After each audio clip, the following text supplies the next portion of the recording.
សូមស្វាគមន៍ការមកកាន់ទីលានប្រណាំងរថយន្ត MY Way ទីលានប្រណាំងដ៏រស់រវើកពោពេញដោយទង់ជាតិចម្រុះពណ៌ពងសัตว์ដែលស្វែកហូរកញ្ជ្រៀវនិងរថយន្តប្រណាំងនឹងម៉ូតូភ្លឺចែងចាំងតម្រង់ជក់គ្នាម៉ាស៊ីនបន្លឺឡើងហ្វូងសัตว์ទាំងកំពុងញញឹមនិងក្រវីដៃទៅកាន់ទស្សនិកជនរបស់ពួកគេហើយកីឡាករប្រណាំងរថយន្តទាំងអស់ត្រៀមនឹងចាប់ផ្ដើមការប្រណាំងដ៏អស្ចារ្យរបស់ពួកគេក្នុងពេលបន្តិចទៀតនេះផ្លូវកង់នៃទីលានប្រណាំងដ៏មុតស្រួចជាមួយនឹងផ្លូវល្បឿនលឿនសបកកង់ស្រែកនិងឥទ្ធិពលខ្យល់ពេលវេលាប្រណាំងដ៏ខ្លាំងក្លាជាមួយនឹងបន្ទាត់ល្បឿនធូលីនិងមុំកាមេរ៉ាដែលទាក់ទាញចំណាប់អារម្មណ៍ការប្រកួតប្រជែងពាក់កណ្ដាលការប្រណាំងដោយមានឧបសគ្គកង់ធ្លាក់រារាំងផ្លូវ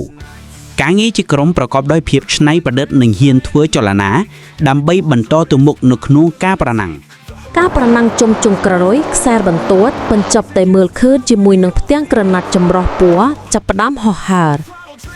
ពេលដែលមានថាមពលខ្ពស់ជាមួយនឹងឥទ្ធិពលល្បឿនសម្បកកង់ងើបពីដីបន្តិចចលនាថាមពលការប្រណាំងត្រូវបានបញ្ចប់ប៉ុន្តែជាជំនះពិតប្រាកដគឺមិត្តភាពរបស់ពួកគេនៅលើវេទិកាអ្នកឈ្នះស៊ីបាឆ្មាលឿងទុនសាយស្វានិងទា